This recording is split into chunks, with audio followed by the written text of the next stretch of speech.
Ko-fi link, that little coffee cup with the heart on it. Click on that link or find it down in the description of the video. That is how we take donations if you appreciate the work that we're doing for the coverage of these Pro Tours and the sport of duck pin.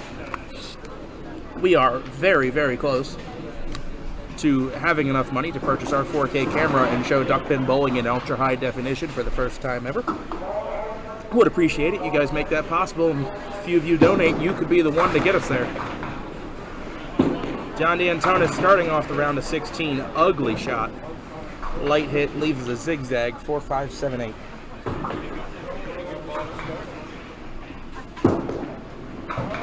Off to our right here on 21-22. If you guys can see that on the far right side of your screen, that is Mark Klingelhofer against Barry Schriefer. Great attempt from John.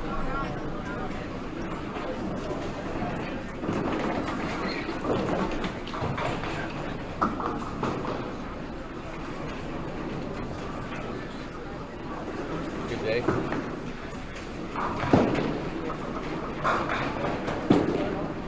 John starts out with 10. Now, one of the first ever tournament sightings on Duck Pins Forever of the Duck Pins Forever guy himself. David Hughes. David Hughes. Good luck to him. Got a tall order today. His very first appearance on here against the 11-time winner.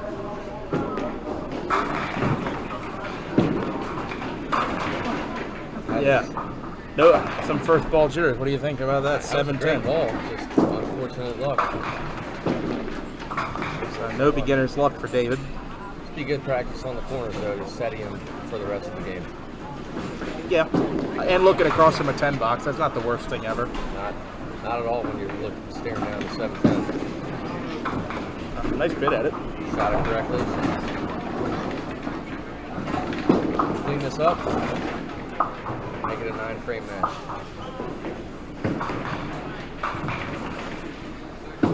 And Dave's got the wood, and it's like the first frame never happened. We are tied at 10. Excellent.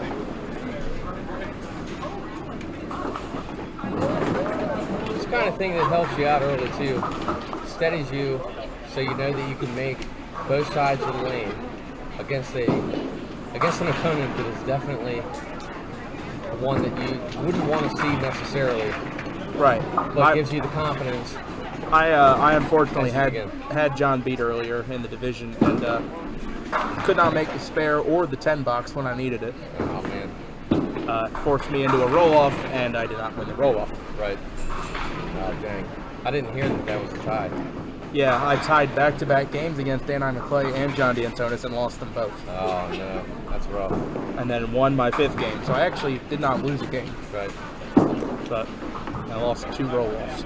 So this is where you would hope that the last frame would come into effect and give you the confidence to hit the sucker. Sure does. And he nailed it. Nice shot by Dave. He looks pretty comfortable up there throwing the ball. Yeah, I assure you, his brain and his heart is probably going 1,000 miles an hour right now. It's a different beast being on the other side of the camera. For sure. And John, breaking up parts of the 2-1, ends up with the 3-4.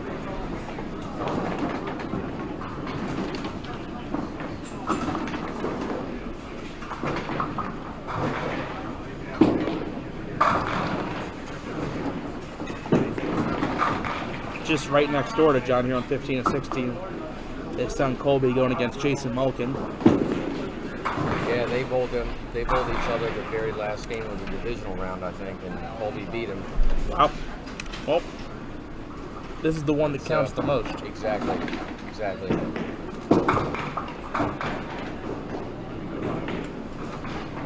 And John takes wood. 20-20. Talked to Jason right after that as well, and he said, yeah, Colby beat me last game, and he beat me so bad I get to bowl him again, right here in the bracket. I said, well, you know, it's like the NFL goes, you know, you can sweep your opponent in your division, but if you end up having to bowl them in the playoffs, all those forecasters say, well, it's tough to beat somebody 3 times in the same season, and you know, the same thing could apply twice on a Sunday here. I do think in regards to Jason and how Jason seems to make a lot of cuts and He even does. a lot of brackets and whatnot. I think actually his routinely bowling league at Suitland helps just because Suitland, you can score well there, but you can't just get away with a bunch of crap. Right. It forces you to be good, and I think it actually makes Jason better, especially when he comes to a place like this. That I agree. He gets the extra breaks he wouldn't have normally otherwise gotten. I agree. Suitland forces you, it's a fair house, and it forces you to throw a true ball, Right. not one that steals much. You can steal some pins here. Indeed. I was the victim of his best game, I think, of the day. He, David's going to steal some pins. there you go. Nothing wrong with that. Right on. 18. Nothing wrong with that, 18. I was fortunate enough to build a lead against Jason. In fact, on the same lanes he's bowling on now. 30 pins, I think, in the 6th or 7th. But he ran me down real good. Put on his track shoes and ran me down. 4-bagger, 7, 8, 9, 10. Oh boy. Too full for Dave. Frame. Object pin, no problem with that. Just covered up with the stick. Uh, 38 through 3. Only one missed object for him. No worries. Bring it back next box. I was just saying in the last match, these are long tournaments, but then once you get to this stage on Sunday, especially in the bracket, each game itself is like a sprint, and I think the key is trying, especially against an 11-time Pop Whitman winner, the key is limiting your mistakes. Indeed. You want to make sure your error rate is very low. Right, because if You you don't want to start show any weakness. you start opening the door here and there with a chop or the miss spare or whatever. Right. At some point or another, these veterans of the tour will not let you get away with that. Right. They are veterans and they are legends of the Pro Tours for a reason. And I think it's fair to say that he really didn't miss anything last time. He hit the object on the second ball just like he did on the first ball there. Sure. Just got an unfortunate break. And like you're alluding to, if the top tier bowlers sense weakness, they're going to prey on it for sure. Yeah. I've seen that firsthand in the Pro League. It's amazing how many times I've missed a single and then the opposite anchor bowler comes back with a strike. It's amazing how that happens. Yep. So David is going to go 2 opens in a row, and that is when somebody like John will smell blood in the water. Indeed. I think these kind of situations are where Matt Kruger will just completely take control of the games. Yep. I was fortunate to bowl him the first game this morning when he was still asleep. I beat him 140 to 110, and he had 19 in the 10th to get to 110. Yeah. That is where you want to catch people. Right. First one out of the gate. Maybe I was not 2-0 necessarily- after Matt Kruger and Bruce Smith. I was feeling great, and then I blew 2 games in a roll-off. Two like automatic Hall of Famers there. Oh, yeah. Getting through. That's great. That's a great feeling when you get through there 2-0. And like you said, catch them before they're really like juiced up, warmed up. Well, and additionally, never mind that. I normally start the day sitting right here. The fact that I got to throw 5 games today, even win a couple, I'm more than okay with that. Yep. I mean, I do. Nice shot by John. I know what could have been. I could definitely be bowling right now. I think I had a very good possibility of being 5-0. Yep. But it's chalk it up to experience. Especially like you said, not losing a game outright. Just unfortunate in the roll-offs, I guess. Yeah, but wound up on the right side of the cut line this time instead of... Absolutely. I'm normally on the other side of the line. Right. I'm normally underneath. I'm also thinking I had no business being bowling today. I'm thinking I'm out by 7-8 spots. But and oftentimes that is what frees you up to let loose on a Sunday. Oh, sure. I knew whatever. I could go 550 today. It was all gravy. Back-to-back 9 drops for John. John with another 19 box, opens up an 11-pin lead. See if he can cover this one on his good side, right down the center. He had a few good ones right down the center against me. He started out with a spare in his first box and then cut the 1-5 out for a 12. Oof. But that's something special too to only get 2 when you hit the head pin. Absolutely. It's the worst sound in duck pin when you throw it right down the middle of the ear. Yeah. It doesn't. It never sounds any better. It never feels any better. Nope. Covered that one up though. See if David. Yeah, it's about what you'd expect there. It's 2 pocket hits for 9s. He's drilled them both. Now David's got to answer. It's all right. It's always an awkward shot when you hit the side here, or when you hit the side, you get 5. You leave that bread line plus the hanger. It's a. What do you try to do here? Do you normally try to hit it heavy and take the head pin back? I try to take the head. I take the head pin back. Okay. On that one, he was on the right side. I usually shoot the 1-2 side heavy. And I will throw the heaviest ball I've got. I'll throw a 312 at that every time. Yep, makes sense. A lot of times for me, I feel like the way I shoot that depends on how the ball looks like it's working that day. Sure. There are times where you know that the ball is real strong and you can push that head pin backwards and still make the bread line. Right. And other times where you know you're going to have to rely on hitting the bread line, but hoping the head pin bounces off the wall and take that back one out, the sleeper. Now we're going to see. Now Dave will respond to this pressure. He's now down 12 and a hit, so he's going to need to start putting some marks back on the board. And off the side, not a pretty 6. No. 1-3-8-9. It's another one just like the last one where you can. You've got to judge how your ball's reacting. Indeed, just visualize if it's going to push through and carry the 3-9, or if you're going to try to take the head pin off the left ball. Sure. Yeah, it's unfortunate. Yep. Just pick up one for Wood. Because I know. We still have a pulse out for the next few frames. Now that last shot he had, I'm going to throw my 312 every time. This shot is different because sometimes I can throw my 312, push that back. Other times, if I hit that 1-3 side, it's going to be a lot harder for me to carry that off the wall, or even to carry the 9 pin out. Sometimes you drive past the 9. Right. Yeah, that 1-3-9, even without the 8 pin there, can be tricky sometimes. Sure. For sure. It's normally when you're hitting the 1-3, it's an automatic shot, and then every now and again you get gypped, and you get this real confused look on your face as you walk back to pick your 3rd ball up. The old head scratcher. See if John opens this game up. There's another good ball. A bit of Hall of Fame carry there. That gives him the 21 pin lead. Yep. And he will already be adding to it. Currently the lead 22.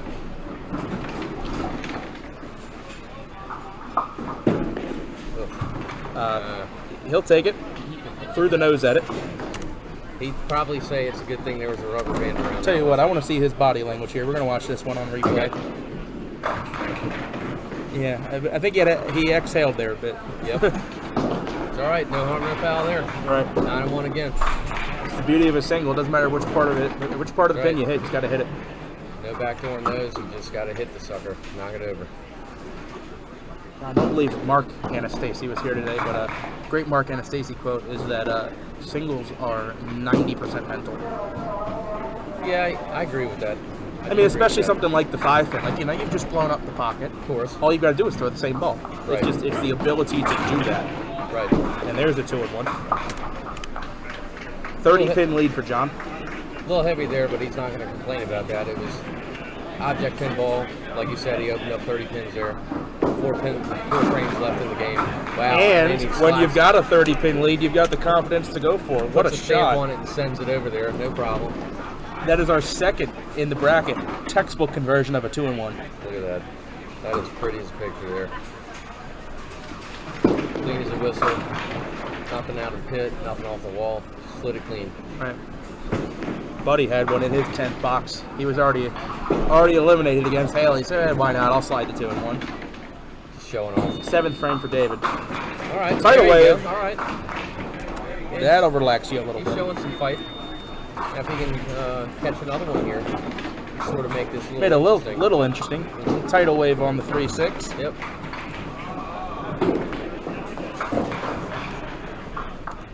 Get that mixing ball working off the wall there.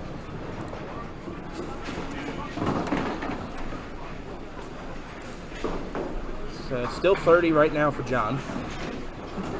104.74. Dave's got a chance to double, and I'd say at this point in the match, they might take a double at some point or another. No doubt. So might as well get it now.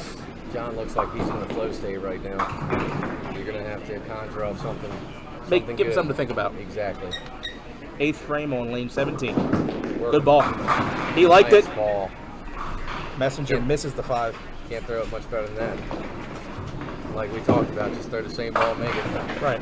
Make John get up there and continue to throw well to beat you.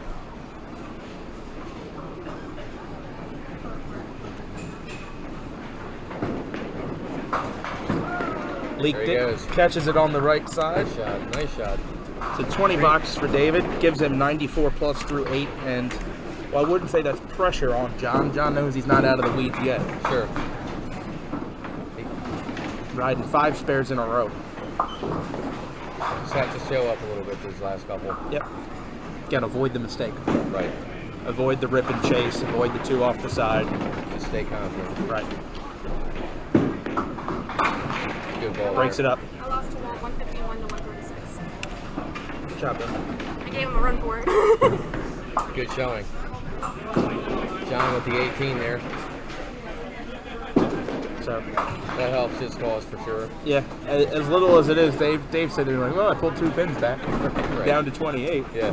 And this is a 2-pinner, and he is a DeAntoniis. Boy. Just a hair on the outside. That's not going to hurt him too badly, probably, but Normally they pick the front one, and I think the reason they joke about it too. Oh, it must be a DeAntoniis or whatever. But Right. I really think the reason that he and Colby pick so many 2-pinners is because they're so consistent on the object pin, and they'll nail the front of the object pin when it's for a pin. sure. For sure. You know, if he's shooting a single there, that's a great shot. But Of course. you know that one is different. He hit the outside, but Well, and you saw what he did the frame before. He slid the 246, if I recall. right. And that was a similar type. He slid past the 3-pin on that one, but it's almost like he was shooting the 346, just sort of Right. getting ready for any kind of possible shot the next game. Foundation 9th. Boy, Greek Church. Tricky triangle on the left, 4-7-8, and the 6-10. You don't see this too often. I did make the opposite version of this on lane 4 in qualifying Friday night. I've seen Russ make this on his first ball a number of times. You don't normally get to say Greek Church and duck pins. Yeah, no, you don't. John heavy on the 4-pin and Just not another done object yet. class. Yeah, not done yet. Dave is gonna need to mark out. If he marks out, he can put John on a mark. Yes, he can, even without a double.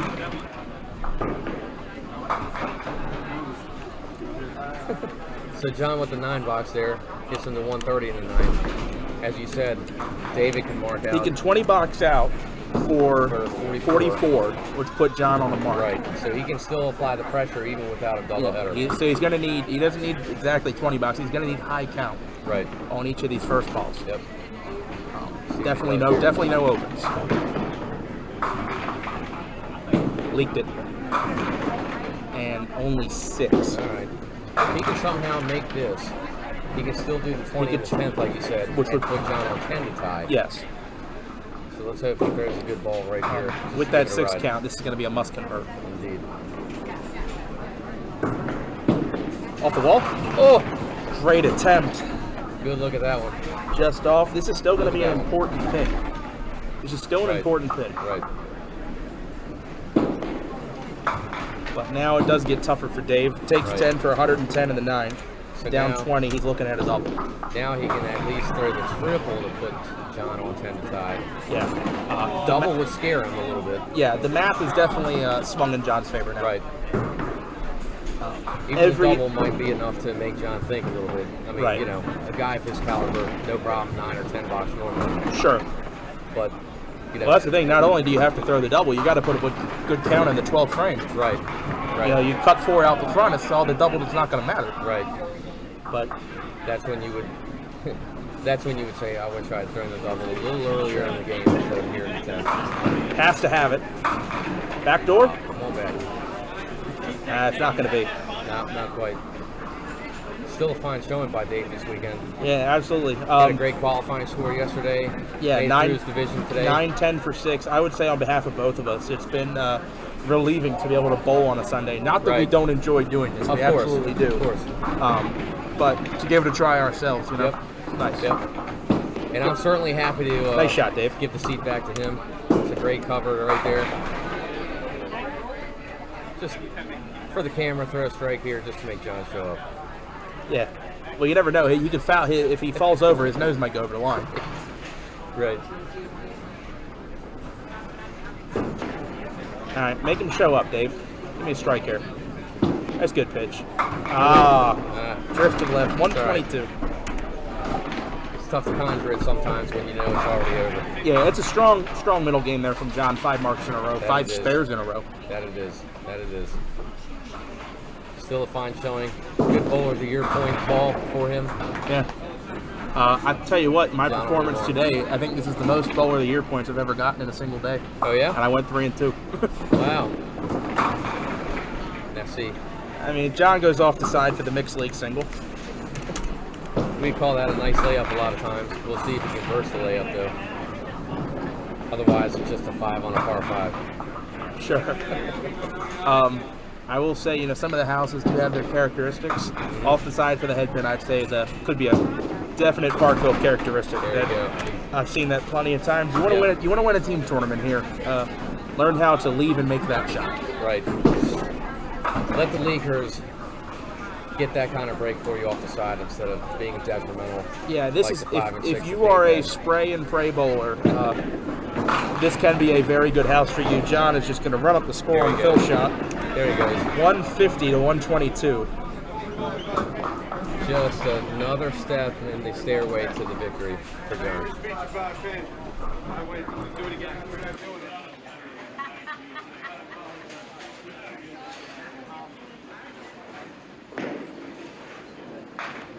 Andy, what do they